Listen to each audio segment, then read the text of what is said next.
حضرت عمر کا بھی ہے. آپ تاریخ الخلفاء اٹھا کر دیکھیں یار. یا تو اہل سنت ان کتابوں کو جلائیں جن کتابوں کے اندر یہ اسٹیٹمنٹ موجود ہے خلفاء کی. اب کیسے؟ میں نے پہلے بھی شاید ایک پروگرام میں کہا تھا کہ ہادی وہ ہوتا ہے جو خود ہدایت یافتہ ہو. جو خود ہدایت یافتہ نہیں، اسے کیا حق ہے کہ وہ امت کی ہدایت کی امت کا ہادی بنے؟ ٹھیک ہے. کیسے راشد ہوں گے میرے بھائی؟ الصیام الی اللیل، ٹھیک کہ روزے کو تمام کرو رات تک. ٹھیک جنید بھائی میرا کھلا چیلنج ہے، ٹھیک ہے. مسلمانوں کی ایک جماعت اکٹھی کر لیں اور 4 منزلہ بلڈنگ پہ چل کے بیٹھ جاتے ہیں. ٹھیک ہے. ٹھیک ہوگی بات؟ وہاں جا کے فیصلہ لے لیتے ہیں کہ آیا روزہ شیعہ ٹائم کے مطابق ٹھیک ہے؟ اتم الصیام الی اللیل پر عمل شیعہ کرتے ہیں یا غیر شیعہ کرتے ہیں؟ اچھا، چونکہ روزہ نہ شیعہ ہے نہ سنی ہے. اہل تشیع نماز تراویح کیوں نہیں پڑھتے؟ مسئلہ کیا ہے؟ الحمدللہ رب العالمین کہ ہم اس جملہ معاف کیجئے گا، دل آزاری ہو تو میں معافی مانگوں گا. جی کوئی بات. میں پہلے معافی مانگوں گا، لیکن دل آزاری پہ اس بات پہ نہیں، اس بات پہ اٹل ہے. الحمدللہ رب العالمین کہ میرا مکتب بدعتی مکتب نہیں ہے.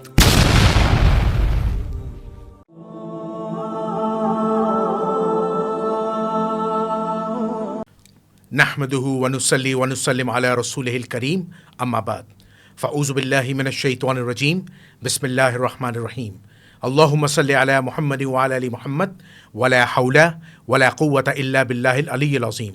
ناظرین سامعین، آپ کا میزبان جنید الرحمن حاضر خدمت ہے.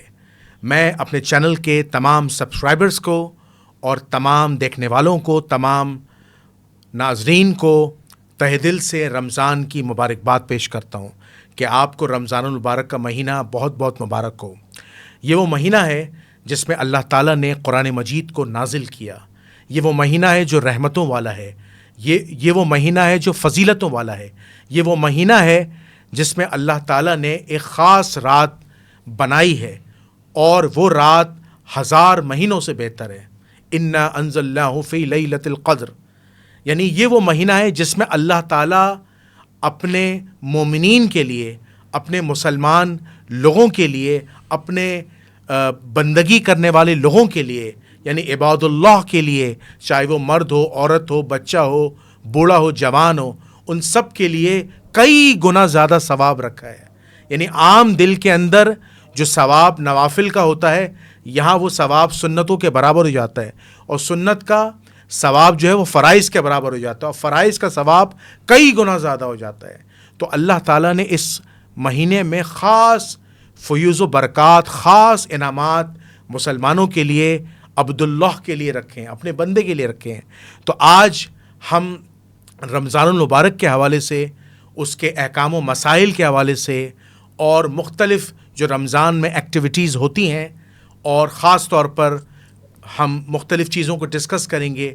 روزے کے مسائل کے حوالے سے ڈسکس کریں گے، نماز تراویح کے حوالے سے ڈسکس کریں گے، اور اسی طرح فطرے کے حوالے سے ہم ڈسکس کریں گے، اور مختلف موضوعات پہ ہم ڈسکس کریں گے.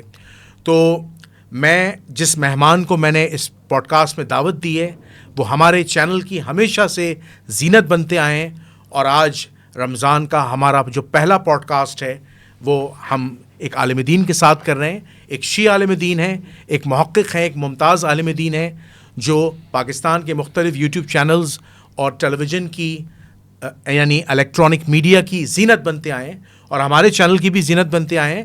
میں نام لیے بغیر نہیں رہوں گا. مولانا عباس مہدی ترابی صاحب، السلام علیکم. السلام ورحمۃ اللہ. قبلہ آپ کو رمضان بہت بہت مبارک. آپ کو بہت مبارک. تمام سننے اور دیکھنے والوں کو بہت بہت رمضان کی مبارکباد. مالک اس مہینے کی فیوز و برکات سے ہر مومن مسلمان کے دامن کو بھر دے. آمین آمین. تو قبلہ میں وقت کو ضائع کیے بغیر اپنے پہلے سوال کی طرف جاؤں گا کہ قبلہ ہمیں یہ بتائیے گا، جو روزہ ہے، روزہ دراصل یہ روزہ ہے کیا چیز، اور اللہ تعالیٰ نے روزہ رکھنے کا مسلمان کو حکم کیوں دیا ہے؟ ذرا اس حوالے سے ایک مختصر سی تاریخی حیثیت اور اس کی قرآن و سنت سے دلیل بتائیے. جزاک اللہ. بسم اللہ الرحمن الرحیم وبہ نستعین وہو خیر الناصر ومعین. اما بعد قال سبحانہ وتعالی فی کتابہ الکریم. بسم اللہ الرحمن الرحیم. یا ایہا الذین آمنوا کتب علیکم الصیام کما کتب علی الذین من قبلکم لعلکم تتقون۔ اللہم صلی علی محمد وآل محمد۔ جنید بھائی، روزہ عبادات الہیہ میں سے، فرائض الہیہ میں سے نماز کے بعد دوسرے نمبر کی عبادت ہے، بے شک۔ اور اس عبادت کی انفرادیت یہ ہے کہ پروردگار عالم حدیث قدسی میں ارشاد فرماتا ہے کہ الصوم لی، روزہ میرے لیے ہے اور اس کی جزا بھی میں دوں گا۔ ٹھیک ہے۔ ہر عبادت کی جزا جو ہے وہ دیتا تو پروردگار عالم ہے، لیکن اس کے ذرائع مختلف ہیں۔ لیکن روزے کی جو عبادت کی جزا ہے وہ پروردگار عالم نے خود اپنے ہاتھ میں رکھی کہ میں دوں گا، میں بے شک، خود دوں گا، بے شک۔ یعنی فرشتے اس کے اندر شامل نہیں ہیں۔ تو جیسا کہ آیہ مجیدہ میں خود جو ہے وہ واضح فرمان ہے کہ جیسے اگلی امتوں پر روزہ فرض کیا گیا تھا، ویسے ہی آپ اس امت پر بھی روزے کو فرض کیا گیا ہے۔ اب اس فرضیت کے پیچھے جو چھپا ہوا راز ہے وہ کیا ہے، وہ خود پروردگار عالم نے آخری جملے میں ارشاد فرما دیا، لعلکم تتقون، تاکہ تم متقی ہو جاؤ، بے شک۔ تاکہ تم پرہیزگار ہو جاؤ۔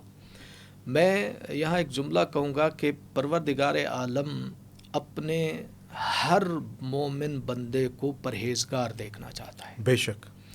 اس کی پرہیزگاری کا جو اللہ نے برنامہ ریزی کی ہے نا جی، کہ انسان پرہیزگار رہے، اس کی برنامہ ریزی کی جو پہلی کڑی ہے وہ ہے ہدایت۔ ٹھیک ہے۔ اور ہدایت جو ہے پروردگار عالم نے وہ انبیاء علیہم السلام، ائمہ اہل بیت علیہم السلام اور مکتب رسول کے وہ شاگردان جنہوں نے اللہ کے رسول سے کسب کیا، فیض حاصل کیا، اور اس فیض پر اور اس کسب پر خود کاربند رہے، اپنی آخری عمر تک ایمان سے ادھر ادھر پھسلے نہیں۔ ان سے اللہ رب العزت نے ان لوگوں کی اصلاح کروائی کہ جو اصلاح طلب تھے یا اصلاح پسند تھے یا جن کو اصلاح کی ضرورت تھی۔ ٹھیک ہے۔ انبیاء علیہ السلام کا سلسلہ، انبیاء کے بعد ائمہ الہدیٰ کا سلسلہ، اور اس طرح سے یہ سلسلہ آج تک چلا آ رہا ہے۔ اور اللہ نے اپنے بندوں کو کسی بھی موقع پر تنہا نہیں چھوڑا، یعنی کوئی ایسا موقع نہیں ہے کہ انسان کوئی عذر پیش کرے کہ کاش اگر میرے پاس یہ چیز میسر ہوتی ہدایت کی تو میں بھی ہدایت پا جاتا۔ ٹھیک ہے۔ لہٰذا کسی بھی حوالے سے اللہ نے ہدایت کے نظام میں سکم رکھا ہی نہیں ہے، وہ سدا بہار ہے۔ وہ کتابوں کی صورت میں ہو تو آج آسمانی 4 کتابیں اور صحیفے جو ہیں وہ 120 صحیفے ہیں۔ آج ان کتابوں کا وجود حقیقی نہیں ہے، یعنی اس کے اندر جو ہے وہ تحریفات ہوئی ہیں، لیکن ایک کتاب جس کا سفر جو ہے وہ روز محشر تک ہے، وہ کتاب آج بھی اپنی آن بان شان کے ساتھ موجود ہے اور متلاشیان حق کو اپنی جانب بلا کر حق سے سیراب کر رہی ہے۔ بے شک۔ قرآن مجید، فرقان حمید۔ لہٰذا روزے کا مختصر سا فلسفہ جو مسلمان کو سمجھنا چاہیے وہ یہ ہے، لعلکم تتقون، تاکہ تم پرہیزگار ہو جاؤ، متقی ہو جاؤ، خدا سے ڈرنے والے ہو جاؤ۔ ہمارے معاشرے کی جو جتنی بھی آفات ہیں نا اس وقت، جو ہمیں مسلمانوں میں 57 اسلامی ممالک میں جو آفات جو ہے وہ نازل ہوئی ہے جی، یا نازل شدہ ہے، جی، اس سے چھٹکارا پانے کا آسان نسخہ یہ ہے کہ اللہ کے اس دیے ہوئے اصول کے مطابق لعلکم تتقون، تاکہ تم متقی بن جاؤ، پرہیزگار بن جاؤ۔ ٹھیک، بالکل صحیح۔ لہٰذا روزہ جو ہے اس کا فلسفہ یہ ہے کہ روزہ انسان کو پرہیزگار بنانے والا فارمولہ ہے۔ ٹھیک ہے۔ اگر اس فارمولے پر عمل کریں، ٹھیک۔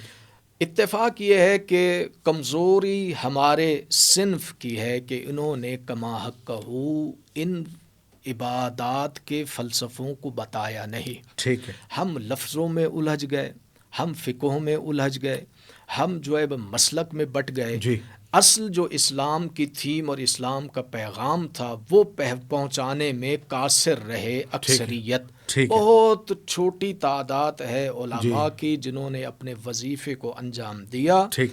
اور اس الہی قانون اور اس الہی اصول کو جو ہے بطریقہ احسن انہوں نے پہنچایا، اور انہی کی محنتوں کی وجہ سے آج اسلام کی چمک جو ہے وہ یورپ، امریکہ اور دیگر ممالک میں نظر آتی ہے. ٹھیک ٹھیک. بس مختصر اس کو میں جو ہے وہ یہی کرتا ہوں، لعلکم تتقون. اگر معاشرہ پرہیزگار ہو جائے، اگر معاشرہ اللہ سے ڈرنے والا ہو جائے تو پھر معاشرے کی حالت کیا ہوگی؟ معاشرے کی حالت یہ ہوگی کہ نہ ہم کسی کا حق تلف کریں گے، بالکل صحیح، نہ ہم کسی کی تضحیق کریں گے، بالکل صحیح، نہ ہم کسی کی توہین کریں گے. بالکل صحیح. اس حدیث کے مطابق سارے مسلمان ہو جائیں گے اگر لعلکم تتقون کی آیت پر عمل پیرا ہو جائیں. اللہ کے رسول نے مسلمانوں کی ایک تعریف یہ بیان کی ہے، حدیث کے جملے ہیں کہ مسلمان وہ ہے کہ جس کے ہاتھ سے، زبان سے دوسرا مسلم محفوظ ہو. بے شک. یعنی اگر کوئی مسلمان دوسرے مسلمان سے محفوظ نہیں تو جس سے محفوظ نہیں ہو رہا اس کے لیے پھر اللہ کے رسول کا فرمان ہے کہ اس کے پاس سب کچھ ہے لیکن اسلام نہیں ہے. ٹھیک ہے. اچھا قبلہ، آپ نے بڑی خوبصورت بات کی اور آپ نے یہ کہا کہ روزہ جو ہے جو مسلمانوں پر فرض کیا گیا ہے اس کا مقصد یہ ہے کہ لوگ متقی پرہیزگار بن جائیں، اللہ سے ڈرنے والے بن جائیں اور برائیوں سے اور امر بالمعروف اور نہی عن المنکر کی طرف چلے جائیں. یہ آپ نے ایک شارٹ خلاصہ بتایا. لیکن ہمارے معاشرے کا ایک سب سے بڑا مسئلہ کیا ہے جو ہم اپنے آفیسز میں دیکھتے ہیں، ہم اپنے رشتہ داروں میں دیکھتے ہیں، ہم اپنے دوستوں میں دیکھتے ہیں، احباب میں دیکھتے ہیں کہ لوگ جان بوجھ کر روزہ چھوڑتے ہیں. صحت مند ہیں، کوئی بیماری نہیں ہے، کوئی تکلیف نہیں ہے. کیا ہے، میں آپ کو آج کی ایک مثال دیتا ہوں. کیا ہے جناب، آفیسز میں روزے کیوں نہیں رکھ رہے؟ گٹکا کھانا ہے، ماوا کھانا ہے، چھالیاں کھانی ہے، سگریٹ پینی ہے. ایسی بیماری اور ایسی میں سمجھتا ہوں اس قسم کی لغو مسلمانوں کے اندر ہے کہ جان بوجھ کر روزہ چھوڑتے ہیں اور روزے داروں کے سامنے پانی پی رہے ہوتے ہیں، سموسے کھا رہے ہوتے ہیں. یہ میں آج کل کے آفیسز کے، آج کل کے معاشرے کے حالات بتا رہا ہوں. دیکھ کر ہمیں شرم ہوتی ہے، شرم آتی ہے، خود بھی شرم آتی ہے کہ یار یہ کیا معاملہ ہے. تو جو شخص جان بوجھ کر روزہ چھوڑے صحت رکھتے ہوئے، کوئی عذر نہ ہو، کچھ نہ ہو، اس کے لیے شریعت میں کیا حکم ہے؟ دیکھیں جنید بھائی، پہلی بات یہ ہے کہ ہمارے ہاں مکتب اہل بیت علیہ السلام میں ہمارے جو آیات اعظام ہیں، جو مجتہدین ہیں، ان کی جانب سے کثیر تعداد میں یہ حکم موجود ہے کہ اگر آپ عذر شرعی رکھتے ہیں اور آپ روزہ رکھنے سے قاصر ہیں، جی، پھر بھی آپ کے اوپر لازم ہے کہ اس دن کی اور روزے کی جو ہے توہین نہیں کر سکتے آپ. ٹھیک ہے جناب. آپ اعلانیہ طور پہ کھا پی نہیں سکتے. آپ کو پھر بھی جو ہے وہ پرہیز کرنا ہوگا، اپنے آپ کو چھپانا ہوگا. اگر ظاہر ہے آپ مسافر ہیں، آپ نے کھانا کھانا ہے تو چھپ کے کھانا کھائیں، علی اعلان نہیں. دو چیزیں ہوتی ہیں، ایک ہے کہ عبادت نہ کرنا، کسی فرائض کو انجام نہ دینا. ایک یہ کہ اس فرائض کا مذاق اڑانا. ٹھیک ہے. فرائض کا بجا نہ لانا بھی اس کے غضب کو دعوت دینا ہے. ٹھیک ہے. لیکن اگر آپ فرائض پر عمل نہیں کر رہے، روزہ آپ پر واجب ہے، فرض ہے، آپ نہیں اسے رکھ رہے اور پھر نہ رکھ کے اس کا مذاق بھی اڑا رہے ہیں اور اس کی توہین بھی کر رہے ہیں، تو گویا یہ آپ جو ہے وہ سرعت کے ساتھ، یعنی جلدی اللہ کے غضب کو دعوت دے رہے ہیں کہ وہ آئے اور آپ کو لے لے. ٹھیک ہے. اب آپ نے جو مثال پیش کی، میں نے ہم بھی ظاہر ہے جب سفر کرتے ہیں کہ آنا جانا ہوتا ہے کسی مجلس میں، محفل میں یا کسی ٹیلی ویژن کے پروگرام میں، جب ہم جاتے ہیں تو ہوٹلوں پر ہم ایک کثیر تعداد میں نوجوانوں کو دیکھتے ہیں جو بیٹھے ہوتے ہیں، گپے مار رہے ہوتے ہیں. اور میں نے بعض جگہ یہ بھی دیکھا ہوٹلوں پر جاتے ہوئے کہ تاش بیٹھ کے کھیل رہے ہیں، لوڈو کھیل رہے ہیں. وہ رات کہ جس کے اندر جو ہے پروردگار عالم نے، یعنی اگر انسان مسلمان ہے نا، مسلمان ہے، جی جی تو اس کو کم سے کم اللہ کے رسول کا وہ آخری خطبہ شعبانیہ ضرور پڑھنا اور سننا چاہیے. یہ علماء کی ذمہ داری ہے، یاد رکھیے گا. قیامت کے دن ایک کثیر تعداد علماء کی پٹ رہی ہوگی اس بنیاد پہ کہ وہ خود عمل کر رہے تھے لیکن دوسروں کو نہیں بتا رہے تھے. بالکل صحیح. اس بنیاد پہ پٹ رہے ہوں گے کثیر تعداد علماء کی. بہرحال یہ علماء کی ذمہ داری ہے کہ وہ اپنے رمضان آنے سے کم 1 ہفتہ پہلے رمضان کی، اور الحمدللہ ثم الحمدللہ مذہب اہل بیت علیہم السلام، مکتب جعفریہ میں، مکتب شیعہ اثنا عشری میں خدا کا شکر ہے کہ شعور زندہ ہے، عقل و خرد زندہ ہے، اور کسب فیض کا جو منبع ہے ذات امام علیہ الصلوۃ والسلام، چونکہ ہم زندہ امام کے ماننے والے ہیں لہٰذا ہم امام سے متوسل ہیں.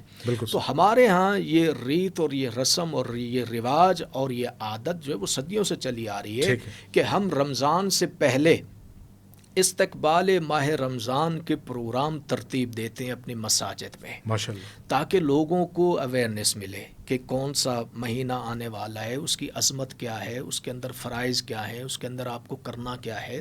دیکھیں اللہ کے رسول نے ایک جملہ ارشاد فرمایا کہ ہر چیز کی ایک بہار ہوتی ہے، ہر چیز کی ایک بہار ہوتی ہے. قرآن کی بہار ماہ رمضان ہے. بے شک بے شک. کیا مطلب ہے بہار؟ اب کسی کو سمجھانے کی اس کے اوپر کوئی فلسفی آنا گفتگو کرنے کی ضرورت ہے. بہار وہ ہوتا ہے کہ جس کے اندر انسان خوشحال ہو جاتا ہے، خوشیاں، اس کی طبیعت خوش ہو جاتی ہے، طبیعت خوش ہو جاتی ہے. موسم کے اعتبار سے بہار کا وہ موسم ہے کہ خوشحالی والا، جو نئی کونپل پھوٹ رہی ہوتے ہیں، سرسبز و شاداب زمین ہو رہی ہوتی ہے، سبزہ ہر طرف لہلہا ہوتا ہے. اسی طرح سے جیسے کائنات میں بہار اپنا رنگ بکھیرتی ہے، ایسے اسلام کی زمین اور اسلام کی سلطنت میں جو مسلمان جس کے اندر زندگی اس کے اندر جو بہار ہے دینی اعتبار سے، وہ ماہ رمضان بہار ہے قرآن کے اعتبار سے. ٹھیک ہے. یعنی ماہ رمضان میں اگر آپ عام دنوں میں قرآن جو ہے وہ تسلسل سے نہیں پڑھتے فابیا، جی، لیکن آپ کو یہ بتایا گیا کہ یہ رمضان جو ہے یہ بہار ہے قرآن کی، تو آپ کو کیا کرنا ہے کہ اس حد الامکان 30 دن ہیں اور 30 ہی پارے ہیں. ٹھیک ہے. تو کم سے کم اس بہار کو ایک پارا ایک دن میں، دن اور رات چلے ملا کے آدھا صبح پڑھ لیں آدھا شام میں پڑھ لیں، تو یہ 30 پارے کم سے کم اس ماہ رمضان میں تو آپ گزار دیں. اگر آپ کو قرآن پڑھنا نہیں آتا، حدیث کا جملہ سن لیجیے، جس کو قرآن پڑھنا، اب بہت سارے لوگ یہ پروگرام دیکھ کے پھر یہ اعتراض بھی کریں گے اور یہ سوال بھی ان کے ذہنوں میں ابھر رہا ہوگا کہ بھئی میں تو قرآن پڑھا ہوا نہیں ہوں تو اب میں تو محروم ہو گیا اس بہار سے. بھائی میرے دوستو ایسا نہیں ہے، قرآن نور ہے، اور اس کے اعتبار سے اللہ کے رسول نے فرمایا کہ کچھ چیزیں ہیں جن کا دیکھنا عبادت ہے. کچھ چیزیں ہیں جن کا دیکھنا عبادت ہے. کعبہ دیکھنا عبادت ہے، کعبے کو دیکھنا عبادت ہے. چلے میں اس سے بھی تھوڑا سا نیچے آ جاتا ہوں. والدین کا چہرہ دیکھنا بھی عبادت ہے. بے شک. والدین کا چہرہ دیکھنا، آپ کچھ نہ کریں، آپ صبح اٹھے اور ایک نگاہ اپنے باپ کے چہرے پہ ڈالیں، ایک نگاہ ماں کے چہرے پہ ڈالیں. اللہ کہتا ہے یہ محبت کی نگاہ جو تو اپنے ماں اور باپ کے چہرے پہ ڈال رہا ہے، یہ تیری نگاہ جو ہے وہ فالتو شمار نہیں ہوگی، میں اس نگاہ کو بھی عبادت قرار دے رہا. بے شک. تو والدین کا چہرہ دیکھنا عبادت ہے. پھر اس کے بعد آ جائیں کعبے کو دیکھنا عبادت ہے. اس کے بعد آ جائیں النظر الی مصحف عبادہ.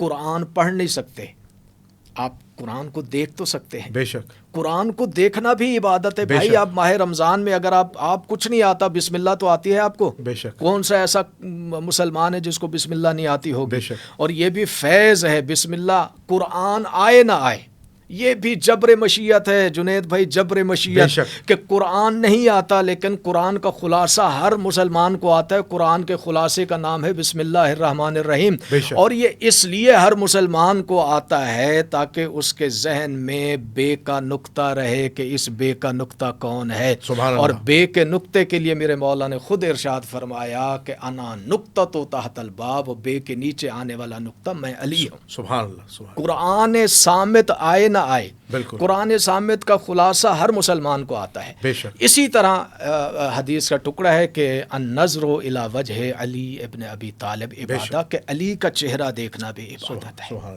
لہٰذا قرآن پڑھنا نہیں آتا، آپ قرآن کو اٹھائیں، دیکھتے رہیں، بسم اللہ پڑھتے رہیں، بسم اللہ پڑھتے رہیں، بسم اللہ پڑھتے رہیں، آپ کو ثواب ملتا رہے گا. لیکن اس کے ساتھ ساتھ آج کل تو بالکل ہی تعلیم جو ہے وہ آسان ہو چکی ہے. آپ کو نہیں آتا، آپ کے پاس موبائل موجود ہے، اس کے اندر ایسے پروگرام موجود ہیں، ایسی سائڈیں موجود ہیں جو قرآن سکھاتی ہیں. آپ آفس میں بیٹھے ہیں، آپ کام کر رہے ہیں، آپ آدھا گھنٹہ نکالیں جس سے آپ شیطانی کام لیتے ہیں، اس سے رحمانی کام بھی لے سکتے ہیں. آپ وہ ایپ ڈاؤن لوڈ کریں اور اس سے قرآن سیکھنا شروع کر دیں. تو یہ اس مہینے کی برکت ہوگی کہ جو عام دنوں میں جو قرآن یاد کیا جاتا ہے، اس مہینے میں زیادہ اور جلدی یاد ہو جائے. اچھا قبلہ، مجھے یہ بتا دیجیے گا کہ جو جان بوجھ کر روزہ چھوڑ رہا ہے اس کی قضا کیا ہے؟ اس کے دیکھیں، جان بوجھ کر روزہ چھوڑنے کا جو کفارہ ہے وہ 3 کفارے اور تینوں اس پہ آئیں گے. اچھا ٹھیک ہے. نہیں، جان بوجھ کے جو روزہ چھوڑے گا بغیر عذر شرعی، وہ 60 روزے مسلسل رکھے گا. اچھا، ایک روزے کے بدلے میں 60. ٹھیک ہے. 30 روزے کتنے ہو جائیں گے؟ مطلب ایک مہینہ. ہاں، یعنی 30 روزے جو اس نے چھوڑے ہیں، جی ایک روزے کے بدلے اب اس کو 60 روزے دینے. اب آپ دیکھ لیں، 30 سے اس کو آپ دے دیں. بالکل صحیح. ٹھیک ہے جی. اچھا، اس کے بعد آپ کو کیا کرنا ہوگا؟ 60 فقیروں کو کھانا کھلانا ہوگا. اگر استطاعت نہیں رکھتا اتنے روزوں. یہ اگلا مرحلہ. ٹھیک ہے نا. یہ پہلے کفارہ چن لے، اس کے بعد تینوں کفارے اس کے اوپر آئیں گے جو جان بوجھ کے روزہ چھوڑ رہا ہے. یہ نہ کہ اس نے روزہ چھوڑ دیا تو اس نے کہا کہ چلے جی اب میں توبہ کر کے ایک روزہ رکھ لوں گا، ایک کے بدلے ایک. نہ، اب آپ نے چونکہ جرم کیا ہے تو جتنا سنگین جرم ہے سزا بھی اتنی ہی آپ کو ملے گی. ٹھیک ہے. 60 روزے رکھے، 60 مسکینوں کو کھانا کھلے اور ایک غلام آزاد کرے ایک روزے کے بدلے. اچھا، آج کل تو غلام ہے نہیں، بس اس کی جو مفتیان دین ہیں، جو مراجع کرام ہیں، ان سے وہ رجوع کرے گا اور وہ اس کا حل اس کی پیمنٹ دے گا. ہاں، پیمنٹ دے گا یا جو بھی ہے. اچھا، اس کے اندر فدیہ بھی تو ہے. فدیہ جو ہے وہ اس کے لیے ہے کہ جو مریض ہے، جو سفر، جو مریض ہے اور روزہ نہیں، صحت مند فدیہ نہیں دے سکتا. نہیں، صحت مند فدیہ نہیں دے گا. اچھا، صحت مند جو ہے وہ روزے کفارہ ادا کرے گا. اگر اب اس میں 2 چیزیں ہیں. اگر اس کا روزہ چھوڑنا شرعی ہے، ٹھیک ہے، سفر پہ جا رہا ہے، ٹھیک ہے نا، یا بیمار ہے، بیماری کے عالم میں روزہ نہیں، لیکن قضا کرنی ہے. اچھا، اب جب وہ سفر سے واپس آ جائے گا، ٹھیک ہے نا، تو ماہ رمضان کے بعد جتنے اس نے روزے چھوڑے ہیں، ایک کے بدلے ایک روزہ رکھے گا. ٹھیک ہے. یہ ہے عذر شرعی کے اندر رہنے والا، سفر میں جو سفر میں چلا گیا ہے یا بیمار ہو گیا ہے. مثلا بخار اتنا شدید ہے کہ روزہ نہیں رکھ سکتا، 4 دن بخار میں پڑا رہا، اب وہ 4 دن روزے 4 روزے اس کے قضا ہو گئے. تو اب یہ ماہ رمضان گزرنے کے بعد آنے والے ماہ رمضان سے پہلے یہ 4 روزوں کی قضا کرے گا. اگر خواتین کو مینسز ہو گئے، مینسز میں نماز بھی چلی جاتی ہے، روزہ بھی چلا جاتا ہے، تو جتنے ان کے روزے گئے ہیں اس کے بعد جو ہے وہ جیسے. اچھا، مینسز کی حالت میں ماہ ایام میں خواتین کے روزے معاف نہیں ہیں، اس کی قضا ہے. جی، جو ایک سیکنڈ، جی جو روزے رہ جاتے ہیں، میں خواتین کے حوالے سے بھی کہہ رہا ہوں تاکہ ان تک بھی یہ بات پہنچ جائے کہ اس رمضان المبارک کے مہینے میں انہیں ماہ ایام جب وہ پاک ہو جائیں گی تو اس کے بدلے میں قضا کریں گی. اچھا، قضا کے بدلے میں. یہ تو شرعی ہے. دیکھیں آپ، اچھا، نماز تو معاف ہے نا. آپ عذر شرعی کو سمجھ لیں. عذر شرعی میں جو چیزیں رہ جاتی ہیں اس کی قضا ہے، کفارہ نہیں. ٹھیک ہوگی بات. عذر شرعی میں اب جب آپ عذر شرعی آپ سے رفع ہو گیا تو اب آپ اس کی قضا کر لیں گے. آپ کے اوپر کسی قسم کا کوئی نہیں. البتہ جو بیمار ہے، بیمار کے لیے یہ ہے کہ جب وہ صحت مند ہو جائے گا، اب اس بیماری کے دوران جو وہ روزے اس کے چھوٹ رہے ہیں، اب اس کے لیے ہے کہ ظاہر اگر وہ صحت مند ہوتا تو روزے رکھ کے روزے کا ثواب حاصل کر لیتا. اب چونکہ وہ صحت مند نہیں ہے، بیمار ہے اور ماہ رمضان بھی ہے، ٹھیک ہے، اور اس کا دل بھی چاہتا ہے کہ یار یہ ماہ رمضان کے روزوں کا مجھے ثواب میں ملے، تو اس کے لیے فدیہ ہے کہ وہ ایک مطعم، ایک مسکین کو ایک روزے کے بدلے میں ایک مطعم دے، یعنی ایک ٹائم کا کھانا، تاکہ وہ کھانا جو ہے نعم البدل نہیں ہوگا، لیکن وہ نعم البدل ان معنوں میں ہوگا کہ اس کو روزے کا ثواب، ماہ رمضان کے روزے کا ثواب جو ہے اس کو. اگر آپ اجازت دیں، ایک سوال ہے. کوئی شخص روزہ رکھتا ہے اور روزے کی حالت میں غیبت کر رہا ہے اور گالی دے رہا ہے، روزہ ٹوٹ جائے گا؟ نہیں، گالی دینے سے، غیبت کرنے سے روزہ نہیں ٹوٹتا۔ اچھا، روزہ توڑنے والی جو چیزیں ہیں وہ فزیکل ہیں۔ اچھا، جھوٹ میں، اب آپ نے جھوٹ کہا تو جھوٹ میں ایک جو ہے وہ کنڈیشن یہ آئے گی، اگر روزے دار نے جان بوجھ کر کسی جھوٹی بات کو خدا، رسول اور ائمہ اہل بیت علیہ السلام کی جانب نسبت دی تو اس کا روزہ باطل ہو جائے گا۔ اچھا، فقہ اہل یہ بڑی اہم بات ہے۔ فقہ اہل بیت، مذہب جعفریہ، اثنا اشاریہ میں اگر کوئی جھوٹی بات خدا، رسول اور ائمہ اہل بیت علیہ السلام سے منسوب کرے، جھوٹی بات، اور وہ روزے کے عالم میں ہو تو اس کا روزہ باطل ہو گیا۔ ٹھیک ہے۔ اچھا قبلہ، یہ بڑی ہم خوبصورت بات کر رہے ہیں ماشاءاللہ۔ رمضان وہ مہینہ ہے جس میں تمام مسلمان عمومی طور پر روزہ رکھتے ہیں اور اس پر ایمان بھی رکھتے ہیں، عبادات بھی ہوتی ہیں، لیکن ہم پھر بھی دیکھتے ہیں کہ رمضان جیسے مہینے میں بھی اہل تشیع میں اور اہل سنت میں اختلاف آ جاتا ہے، وہ ہے سحری اور روزہ کھولنے کے معاملے میں۔ ایسا کیوں ہے کہ اہل تشیع حضرات اہل سنت سے 10 منٹ پہلے سحری ختم کرتے ہیں، اور جب افطار کرتے ہیں یا روزہ کھولتے ہیں تو وہ 10 منٹ بعد روزہ کھولتے ہیں؟ یہ 10 منٹ کا فرق کیوں ہے؟ یہ مسئلہ کیا ہے؟ یہ 10 منٹ کا فرق ختم کیوں نہیں ہو جاتا؟ یہ 10 منٹ نہیں ہے، اصل میں یہ 12 منٹ ہے۔ اچھا، 12 منٹ ہے۔ اور یہ 12 کا فرق اس لیے ہے کہ ائمہ اہل بیت سے ہم 12 کے ماننے والے 12 کے ماننے، اور وہ 12 کے انکاری ہیں۔ اللہ، اہل سنت انکاری ہیں۔ اچھا، دیکھیں، ماننے کا بھی تو کوئی ایک کرائٹیریا یہ ہوتا بڑی ہے۔ خطرناک بات کر دی آپ نے، اہل سنت ماننے کا بھی تو کوئی کرائٹیریا، دیکھیں دعویٰ تو ہے، ٹھیک ہے نا، لیکن عند العقلاء یہ بات طے ہے کہ دعویٰ بغیر دلیل کے قابل قبول نہیں ہوتا۔ قابل حجت نہیں ہے۔ ٹھیک ہے نا جی۔ اب آپ کا دعویٰ کہ ہم بھی، اچھا اب ذرا جملے پر غور، ہم بھی اہل بیت کو مانتے ہیں، ہم بھی، اس کا مطلب ہے کہ بھی کے ساتھ کچھ جڑا ہوا ہے۔ اچھا، ہم بھی، ہمارے یہاں کیا، ہم مانتے ہی اہل بیت کو ہیں، آیا ہے، ہم مانتے ہی اہل بیت کو ہیں، ان کے علاوہ کسی کو نہیں مانتے۔ ہاں، ان کے علاوہ انہیں مانتے ہیں جو ان کے دروازے کے فقیر ہیں۔ ٹھیک ہے، اہل بیت کے دروازے کے جو فقیر ہیں ان کی جوتیاں ہمارے سر کا تاج۔ ٹھیک لیکن جو اہل بیت علیہ السلام کو نہیں مانتے ٹھیک ہے۔ یا بھی کے ساتھ مانتے، ان سے ہمارا کوئی تعلق واسطہ نہیں ہے۔ یہ 12 منٹ کا فرق کیوں ہے؟ اب آپ آ جائیں روزہ، میں صرف کھولنے کے اوپر میں بات کر لوں، چونکہ زیادہ اسی کے اوپر جو ہے وہ زور دیا جاتا ہے اور اسی کے اوپر بڑی بحثیں ہوتی ہیں۔ جی جی، دیکھیں، قرآن مجید فرقان حمید نے جو عبادات فرض کی ہیں اللہ نے، تو آخر ان فرائض کا اور ان عبادات کا تذکرہ اللہ نے اپنی کتاب میں کہیں نہ کہیں تو چھپا کے واضح کر کے لکھا ہے نا۔ جی جی، ٹھیک ہے نا جی۔ تو آئیں اب قرآن مجید سے پوچھ لیتے ہیں، روزہ آذان صبح سے لے کر آذان مغرب تک ٹھیک ہے، روزہ رکھنا ہے۔ چند چیزوں سے، یعنی کھانے پینے اور دیگر چیزوں سے ہاتھ کو کھینچنا، یہ روزہ کہلاتا ہے، اذان صبح سے ٹھیک ہے، اذان مغرب تک۔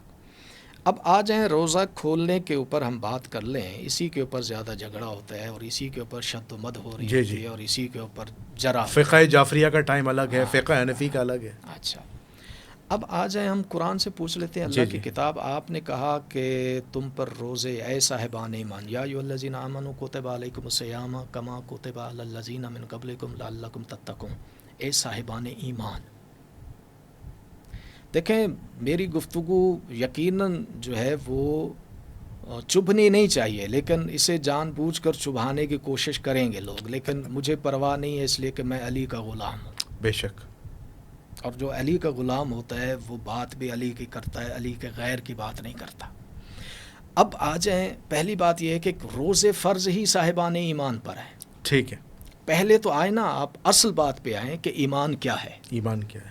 ایمان کے حدود اربع کیا ہے، ایمان کی تعریف کیا ہے، ایمان کا فلسفہ کیا ہے، وہ کون سی چیز ہے کہ جس کو ظاہر کریں گے تو ہم مومن کہلائیں گے، اس پہ بات کرنی چاہیے۔ بے شک، یہ کیوں خدا کے بندے، میں نے پہلے بھی شاید آپ کے پروگرام میں بھی یہ جملہ کہا تھا کہ کیوں خام خواہ اپنی عاقبت بھی خراب کر کے بیٹھے ہیں اور کروڑوں اربوں مسلمانوں کے عاقبت بھی خراب کر کے بیٹھے ہیں۔ پہلے آؤ اصولوں پر پہلے بات کر لو، فروعات میں بعد میں جائیں گے۔ ٹھیک ہے، دیکھیں اصول عقیدے کا نام ہے، ٹھیک ہے، فروع عبادت کا نام ہے. ٹھیک ہے. پہلے عقیدہ تو ٹھیک کر لو، جب عقیدہ ٹھیک ہوگا تو عمل خود بخود ٹھیک ہو جائے گا. اچھا. اب آپ آ جائیں کہ قرآن کا تقاضا کیا ہے؟ روزے کس پر فرض ہیں؟ صاحبان ایمان پر. ٹھیک ہے. صاحبان ایمان کون ہیں؟ اشہد اللہ الہ الا اللہ و اشہد ان محمد الرسول اللہ. کیا یہ جملہ کہنے والا صاحب ایمان کہلائے گا؟ اس پہ کلام ہونا چاہیے، اس پہ بات ہونی چاہیے، اس کے اوپر بحث ہونی چاہیے. ٹھیک ہے. ٹھیک ہوگی بات؟ جب یہ آپ طے کر لیں گے تو پھر آپ روزہ رکھیں گے کب، روزہ کھولیں گے کب، یہ بات بالکل آسان ہو جائے گی. اس لیے کہ جب آپ مومن بن جاؤ گے، ہاں. جب آپ مومن بن جاؤ گے، میں پھر جملہ آتا ہوں، جب آپ مومن بن جاؤ گے تو امیر المومنین کے جملوں کی خود بخود اتباع کرنے والے ہو جاؤ گے. اچھا، آپ کے جملے سے لگ رہا ہے کہ سنی مومن نہیں ہے. نہیں، میں یہ نہیں کہہ رہا، میں یہ نہیں کہہ رہا. اچھا. دیکھیں میں کون ہوں؟ تو میں مفتی نہیں ہوں، میں فتویٰ نہیں دیتا. ہاں، میں یہ حق ضرور رکھتا ہوں کہ میں مسلمانوں کو یہ پیغام ضرور دوں کہ آپ جس مقام پر کھڑے ہیں، آپ مطمئن ہیں، آپ اپنے آپ کو مومن کہتے ہیں. اگر آپ اپنے آپ کو مومن کہتے ہیں تو قرآن سے پوچھو کہ مومن کون ہے، قرآن سے پوچھو کہ صاحب ایمان کون ہے. پھر اللہ کے رسول کی بارگاہ میں جا کر پوچھو کہ یا رسول اللہ کون ہے ایمان؟ آیا محمد الرسول اللہ پڑھنے والا مومن ہے؟ تو قرآن کی اس آیت کو کہاں لے کر جاؤ گے کہ ایک بدوؤں کا گروہ آتا ہے اللہ کے رسول کی بارگاہ میں اور آ کر کہتا ہے قالت الاعراب آمنا. ٹھیک، ایک گروہ آتا ہے اور آ کے کہتے ہیں یا رسول اللہ ہم ایمان لے آئے. جس محمد کی نگاہ قیامت اور قیامت کے بعد تک سب کچھ دیکھ رہی ہے، جب اس کی نگاہ ان کے سینوں پر پڑی تو رسول اللہ کی زبان پر جملے آ گئے، اے آنے والو، تم یہ نہ کہو کہ تم ایمان لے آئے ہو، بلکہ تم یہ کہو اسلمنا، ہم اسلام لے کر آئے ہیں. ٹھیک. اور آیت کا جملہ کیا ہے کہ ایمان تو تمہارے دلوں میں گھسا ہی نہیں، آیا ہی نہیں. ٹھیک ہے. اس کا مطلب یہ ہوا کہ اسلام زبان پر آنے والے جملوں کا نام ہے اور ایمان دل میں آنے والے جملوں اور دل میں آنے والی چیز کا نام ایمان ہے. ٹھیک ہے. ٹھیک ہوگی بات؟ تو اب لا الہ الا اللہ محمد رسول اللہ جب آپ پڑھیں گے تو آپ کہلائیں گے مسلم. ٹھیک ہے. مومن کے لیے پھر اگلی شرائط ہیں، وہ خود سورہ بقرہ کی ابتدائی آیتیں خود بتا رہی ہیں. اس کے اندر کچھ شرائط ہیں کہ ان کا ایک شرط، صرف ایک شرط بیان کروں کہ ان کا بالغیب یعنی غیب پر ایمان ہوگا.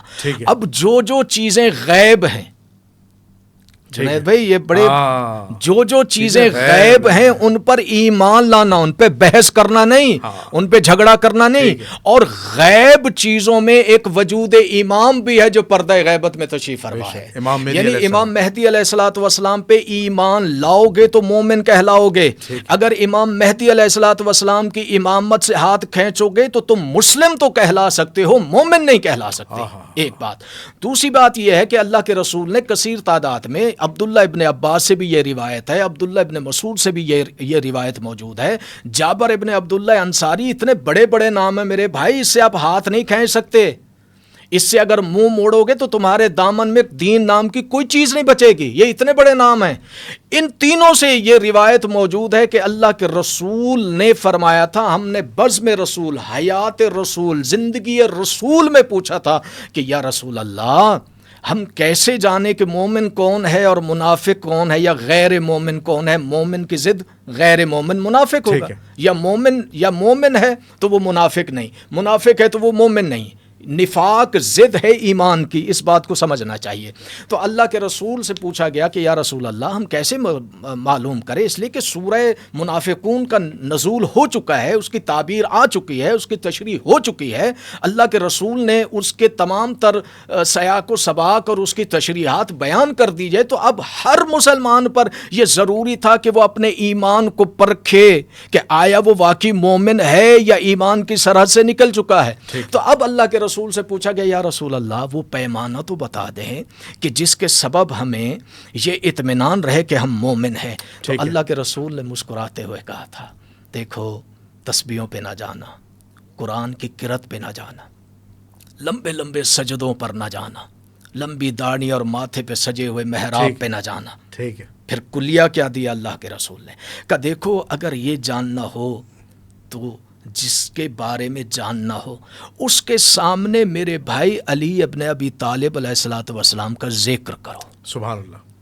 اگر اس کا چہرہ کھل جائے تو سمجھنا وہ مومن ہے، اور اگر اس کے چہرے پر پھٹکار آ جائے تو سمجھنا یہ منافق ہے. بے شک. تو اب معیار کیا ہوا؟ یا ایھا الذین آمنوا. اب یہ سنیے 12 گا. منٹ کا بتا. یس ہاں. اب سنیے گا.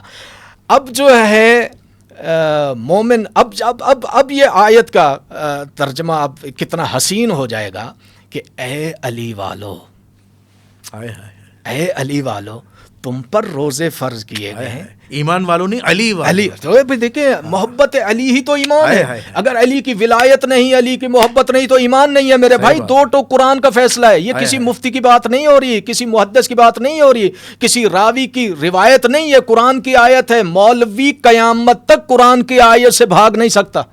صحیح ہے، نہیں بھاگ سکتا. تو اب جب ایمان علی کی محبت اور علی کی ولایت ہے تو اس کا مطلب یہ ہے کہ وہ مومن ہے. تو اب قرآن بھی تو یہی کہہ رہا ہے کہ اے علی والو، روزے میں نے تم پر فرض کیے ہیں، سب پہ فرض نہیں ہے. منافق پہ روزہ نہیں ہے. منافق اگر رکھے گا بھی تو وہ فاقہ کہلائے گا، روزہ نہیں کہلائے گا. ٹھیک ہوگی بات. اب آ جائیں، جب یہ فرق ذہن میں آ جائے گا، بیٹھ جائے گا کہ ایمان جو ہے وہ علی کی ولایت، علی کی محبت، تو پھر اتباع بھی علی کی ہوگی، کسی غیر کی اتباع نہیں ہوگی. دین بھی علی سے لینا ہے، شریعت بھی علی سے لینی ہے، عبادت کے قرینے بھی علی سے سیکھنے، یعنی ہر چیز علی سے لینی ہے. ٹھیک ہوگی بات. اب آ جائیں، قرآن کہتا ہے کہ تم جب روزہ کھولو تو اس روزہ کھولنے کا اصول یہ ہے وَأَتِمُّ الصِّيَامَ إِلَى اللَّيْلِ، کہ روزے کو تمام کرو رات تک. جنید بھائی، میرا کھلا چیلنج ہے، مسلمانوں کی ایک جماعت اکٹھی کر لیں اور 4 منزلہ بلڈنگ پہ چل کے بیٹھ جاتے ہیں. ٹھیک ہوگی بات. وہاں جا کے فیصلہ لے لیتے ہیں کہ آیا روزہ شیعہ ٹائم کے مطابق ٹھیک ہے؟ اتم الصیام الی اللیل پر عمل شیعہ کرتے ہیں یا غیر شیعہ کرتے ہیں؟ اچھا، چونکہ روزہ نہ شیعہ ہے نہ سنی ہے. ٹھیک ہے، اس کو تو سمجھنے کی ضرورت ہے. سنت آپ سے اس معاملے میں مناظرہ کریں گے. وہ یہ کہیں گے کہ ہمارے پاس جو قرآن مجید کی تفسیر ہے اور جو احادیث ہیں، احادیث صحیحہ ہیں جو رسول اللہ سے ثابت ہیں. یار، آیت کے مقابلے میں اگر کوئی حدیث لے کر آتا ہے تو اس جیسا بے وقوف آدمی کائنات میں نہیں ہوگا. وہ یہ کہہ رہے ہیں کہ رسول اللہ صلی اللہ علیہ وسلم نے اس کی تشریح حدیث میں فرمائی ہے کہ اہل سنت والجماعت یہ کہتے ہیں کہ روزہ ہم اس وقت کھولتے ہیں کہ جب آغاز ہوتا ہے، یعنی جو سورج کی جو ڈگی ہے، یعنی جو ڈگی کہلاتے ہیں یا اس کی جو ٹو کہلاتی ہے، جب وہ ڈاؤن ہو جاتی ہے یا کم ہو جاتی ہے اور پھر مشرق کی طرف اندھیرا ہو جاتا ہے، تو جو مشرق کا جو اندھیرا ہے وہ رات کی تاریکی کا آغاز ہے اور اس پہ افطار کر لینا چاہیے. بھائی، اس آیت کا کیا یہ کریں گے جس آیت کے اندر صریحاً متشابہ نہیں ہے، محکم آیت ہے، واضح ہے، اتم الصیام الی اللیل، روزے کو تمام کرو رات تک. تو رات سے مراد آپ کیا لیں گے؟ عشاء لیں گے؟ نہیں، رات سے مراد دیکھیں دوسرے مقام پر ہے کہ تم جو روزہ جب تم کھولو تو جب سفیدی پر سیاہی آ جائے، ٹھیک ہے نا جی، اس وقت تمہارا روزہ کھولنے کا وقت ہے. یہ ایک مقام میں نے صرف بطور مثال ایک آیت پیش کی ہے، اور بھی متعدد جگہوں پر اشارے موجود ہیں. اور دوسری بات یہ کہ اللہ کے رسول پہ یہ میں کیا جملہ کہوں، تہمت نہیں جائے گی کہ اللہ کا رسول جو ہے وہ آیت کی تشریح اس طرح سے کرے کہ جو آیت واضح ہے. ٹھیک ہے، برادران اہل سنت کی تفسیریں بھری پڑی ہیں. ٹھیک ہے، اب چونکہ دامن وقت میں گنجائش نہیں ہوتا، ورنہ میں وہ ساری آپ کو حوالے. اچھا، میں ایک اگلے سوال کی طرف آپ سے آنا چاہ رہا ہوں. تو روزہ کھولنا ہے، دیکھیں روزہ کھولنا ہے آیت کے مطابق. ٹھیک ہے، آیت کہتی ہے وَأَتِمُّ الصِّيَامَ، یعنی آپ کہنا چاہ رہے ہیں کہ بالکل اندھیرا ہو جائے تب افطار کرو. دیکھیں جو اس کا جو لیل کا اطلاق ہے نا، لیل کا اطلاق، لیل کی شروعات تو مغرب سے ہوتی ہے. نہیں، رات تک شروعات کا تو اس کے اندر جملہ ہی نہیں ہے. یہ اہل سنت کے ہیں جو احادیث ہیں، جو تشریح ہے وہ یہی ہے کہ مشرق کی طرف، جو کہ سورج مغرب کو ڈوبتا ہے اور مشرق کی طرف اندھیرے کا آغاز ہو جاتا ہے. بھائی اندھیرا کہاں ہوتا ہے جنید میں پھر چیلنج کر رہا ہوں، جس وقت اہل سنت روزہ کھول روتے ہیں اس وقت مجھے اندھیرے نام کی کوئی چیز دکھا دے.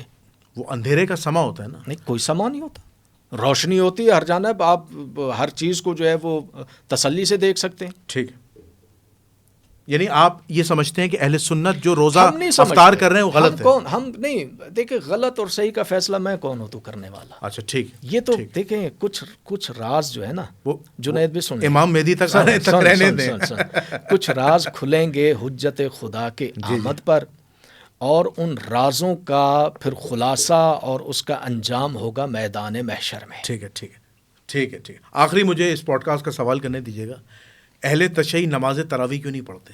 مسئلہ کیا ہے؟ الحمدللہ رب العالمین کہ ہم اس جملہ معاف کیجیے گا، دل آزاری ہو تو میں معافی مانگوں گا. جی کوئی بات، میں پہلے معافی مانگوں گا، لیکن دل آزاری پہ اس بات پہ نہیں، اس بات پہ اٹل ہے الحمدللہ رب العالمین کہ میرا مکتب بدعتی مکتب نہیں ہے. ٹھیک ہے. میرا مکتب الہی مکتب ہے، اور اللہ کے رسول کے زمانے میں، خلیفہ اول کے زمانے میں تراویح نام کی کوئی چیز نہیں تھی. ٹھیک ہے. نہ اللہ کے رسول. تراویح بدعت ہے، دین میں اضافہ ہے. جس طریقے سے اس کا اہتمام ہوتا ہے، دیکھیں نافلہ تو ہمارے ہاں مفاتیح الجنان کے اندر جو ہے پورے 30 راتوں کی عبادتوں کا شیڈول موجود ہے اہل بیت علیہ السلام کے ذریعے سے. کسی رات میں 4 رکعت ہے، کسی رات میں 8 رکعت ہے، کسی رات میں 12 رکعت ہے، کسی رات میں 6 رکعت ہے. یہ مختلف شیڈول ہیں کہ آپ نافلہ شب جو ہے مخصوص ایام ماہ رمضان میں ہر رات کی علیحدہ علیحدہ نافلہ جو ہے وہ ائمہ اہل بیت علیہ السلام سے ہیں. ہمارے ہاں عیدین کے علاوہ جماعت کے ساتھ نافلہ نماز کا تصور نہیں ہے. ٹھیک ہے. ٹھیک ہوگی بات. نافلہ ساری جو ہے وہ آپ نے خود پڑھنی ہے، اس جماعت کا کوئی تصور نہیں ہے سوائے عیدین کے. ٹھیک ہے، عید ہم جماعت سے پڑھتے ہیں. باقی کوئی نماز جو ہے وہ نافلہ یا استحبابی نماز ہم جماعت سے. اہل سنت کے بخاری و مسلم میں روایات ہیں رسول اللہ کے پیچھے دیکھیں 3 دن نماز پڑھی ہے، قیام اللیل کیا ہے صحابہ نے. دیکھیں اللہ یاری صاحب بھی کہتے ہیں ہاں صحابہ نے تو یہ عمل کیا ہے، ان سے ثابت ہے. اچھا، اس کے بعد آیا یہ کنٹینیو ہوا؟ رسول اللہ نے اس لیے اس کو ترک کر دیا تھا کہ امت پہ فرض نہ ہو جائے. اہل سنت کا دعویٰ ہے. اچھا چلیں، اب رسول نے ترک کر دیا تو وہ فرض نہ ہو جائے. سنیے، وہ اہل سنت جو ہیں، وہ اہل سنت سب کی بات نہیں کر رہا، وہ اہل سنت اتنے بڑے ہو گئے کہ جس چیز کو رسول نے ترک کر دیا انہوں نے اسی چیز کو جاری رکھا. یہ 2 نمبری ہے، یہ 2 رخی ہے. ٹھیک ہے بھئی آپ کون صاحب ہوتے ہیں کہ رسول کے ترک کردہ چیز کو آپ جاری رکھیں؟ خلیفہ راشد عمر بن الخطاب نے شروع کرایا. بھئی دیکھیں، کیونکہ حدیث ہے، وہ حدیث پڑھتے ہیں علیکم بسنتی و سنت الخلفاء الراشدین والمہدیین، میرے بعد میرے خلفاء راشدین کی سنت پہلے پر اسی کے چلنا. میں تو پھر اسی پہ کلام کروں گا. خلفاء راشدین کا پہلے آپ مجھے وجود ثابت کر کے دے دیں. حضرت عمر کا نہیں، خلفاء راشدین اچھا کا کہ یہ راشد خلفاء ہیں. اگر یہ راشد خلیفہ تھے تو ان کا پہلا سٹیٹمنٹ یہ کیوں آیا کہ اگر میں ٹیڑھا ہو جاؤں تو مجھے سیدھا کر دینا؟ حضرت ابو بکر کا، حضرت ابو بکر کا بھی ہے، جو حضرت عمر کا بھی ہے. آپ تاریخ الخلفاء اٹھا کر دیکھیں یار. یا تو اہل سنت ان کتابوں کو جلائیں جن کتابوں کے اندر یہ اسٹیٹمنٹ موجود ہے خلفاء کی. اب کیسے؟ میں نے پہلے بھی شاید ایک پروگرام میں کہا تھا کہ ہادی وہ ہوتا ہے جو خود ہدایت یافتہ ہو. جو خود ہدایت یافتہ نہیں، اسے کیا حق ہے کہ وہ امت کی ہدایت کی امت کا ہادی بنے؟ ٹھیک ہے. کیسے راشد ہوں گے میرے بھائی؟ پہلے تو خود یہ ثابت کریں کہ وہ راشد ہیں. ٹھیک ہے. رشد پر ہیں. اگر وہ رشد پر ہیں تو پھر ان کا یہ، میں آپ کو بتاؤں، میں پھر جو ہے ذمہ داری کے ساتھ یہ بات کر رہا ہوں کہ میرے 12 امام ہیں. میرے 12 اماموں میں سے کسی ایک امام کا اسٹیٹمنٹ ایسا دکھا دیں کہ انہوں نے کبھی پبلک میں آ کر کہا ہو کہ میرے بھائی اگر مجھ سے کوئی بھول چک ہو جائے تو مجھے ٹھیک کر دینا. ٹھیک ہے. کوئی ایسا اسٹیٹمنٹ دکھا دے کہ میرے کسی امام، پہلے امام سے لے کے آخری امام تک، کسی امام سے کسی نے جا کر پوچھا ہو اور امام نے کہا ہو کہ بھائی مجھے نہیں معلوم، میں اس مسئلے سے ناواقف ہوں. یہ ہے مہدیون. یہ وہ 12 خلیفہ ہیں رسول کے جو مہدیون ہیں، جو ہادی امت ہیں، جن کا دعویٰ یہ ہے کہ سلونی سلونی قبل ان تفقدونی، جنہوں نے خود ان خلفاء راشدین کی قدم قدم پر مدد کی ہے. علی سے خلیفہ دوم مدد مانگے تو کسی کا ایمان نہیں ڈگمگاتا. اگر ہم یا علی مدد کہہ دیں تو ہم پر بدعت کے فتوے آ جاتے ہیں. لیکن اہل سنت کہتے ہیں کہ حضرت علی نے ان تینوں خلفاء ثلاثہ کی بیعت کی ہے، نہیں کی، ان کا ساتھ دیا نہیں ہوتی. یہ قرآن کی آیت ہے. اگر حق، حضرت علی نے بیعت کی ہے، اگر حق باطل کی اتباع کرے تو فساد پیدا ہو جائے. ٹھیک ہے. علی حق ہے. علی نے ان خلفائے ثلاثہ کی بیعت نہیں کی. میں چیلنج کرتا ہوں, میں بیٹھوں گا, میرے ساتھ کسی بھی کائنات عالم کے مفتیوں کو لا کے بٹھاؤ یار, میں ایک ایک راوی کی دم اٹھا کر دیکھوں گا, میں ایک ایک راوی کی دم اٹھا کر دیکھوں گا, میں بتاؤں گا. سے ثابت نہیں. دیکھیں پھر آ جاتی ہے بات کتب کے اندر. میرے بھائی آپ کتب شیعہ میں آپ کو فقط یہی روایتیں جو ضعیف ہیں وہی کیوں نظر آتی ہیں؟ ٹھیک ہے. آپ ان مستحکم اور ان محکم دلائل اور ان محکم حدیثوں پر کیوں نہیں بات کرتے جو ہم بطور دلیل پیش کرتے ہیں؟ اس کو بھی تو مانو نا, اس کے اوپر اب آ کر بحث کرو. میں نے پہلے کہا کہ محدثین کا کام ہے جمع آوری کرنا, محققین کا کام ہے کہ وہ جتنے بھی علمی روٹس ہوتے ہیں, علم رجال کا ہو, علم درایت کا ہو, علم حدیث کا ہو, ان تمام روٹس پر رہ کر وہ کسی حدیث کو سے معنی اخذ کر کے پھر اس کو کہتے ہیں کہ یہ حدیث قابل قبول ہے, اور جو ان تینوں معیارات پر نہ اترے ہم اس حدیث سے ہاتھ اٹھا لیتے ہیں. ایک بات. اور دوسرا, ہمارے پاس ایک بنیادی اصول ہے. امام جعفر صادق علیہ الصلوۃ والسلام فرماتے ہیں کہ معیار حدیث یہ ہے, ہمارا کوئی بھی قول, ہماری کوئی بھی بات اگر قرآن سے ٹکرا رہی ہو تو اسے دیوار پہ دے مارو, وہ ہماری نہیں ہے. ٹھیک ہے. ٹھیک ہے. جزاک اللہ. جی جزاک اللہ. تو ماشاءاللہ بڑی خوبصورت آج گفتگو کی مولانا عباس مہدی ترابی صاحب نے, اور بڑے مفصل انہوں نے دلائل دیے. میں اہل سنت والجماعت کی عوام سے, ان کے علماء سے گزارش کروں گا کہ دیکھیں, ہمارے چینل پر ہر عالم اپنا ایک پوائنٹ آف ویو دیتا ہے, اور ہم اسے آزادی دیتے ہیں. ہم ہر عالم کو, چاہے اہل سنت ہوں, دیوبندی ہوں, بریلوی ہوں, انہیں ہم پوائنٹ آف ویو دینے کی آزادی دیتے ہیں. تو آپ اگر کسی معاملے میں کوئی چیز بری لگ جائے تو اختلاف تو ہمیشہ رہے گا, اختلاف کبھی ختم نہیں ہوگا. تو میں اس پوڈ کاسٹ کو اس دعا کے ساتھ اینڈ کرتا ہوں کہ اللہ تعالیٰ ہمیں نبی کریم صلی اللہ علیہ وآلہ وسلم, ان کے برحق صحابہ اور اہل البیت کی سنتوں کو زندہ کرنے والا بنائے. کل قیامت کے دن حضور علیہ الصلوۃ والسلام کے ہاتھوں سے حوض کوثر سے پانی نصیب فرمائے, اور بغیر حساب کتاب کے جنت الفردوس میں داخلہ نصیب فرمائے. آپ کا میزبان جنید الرحمن, مہمان خصوصی جناب مولانا عباس مہدی ترابی صاحب کو اجازت دیجیے. انشاءاللہ تعالیٰ ایک نئے موضوع کے ساتھ, نئے مہمانوں کے ساتھ دوبارہ حاضر ہوں گے. اس وقت تک کے لیے السلام علیکم ورحمۃ اللہ وبرکاتہ.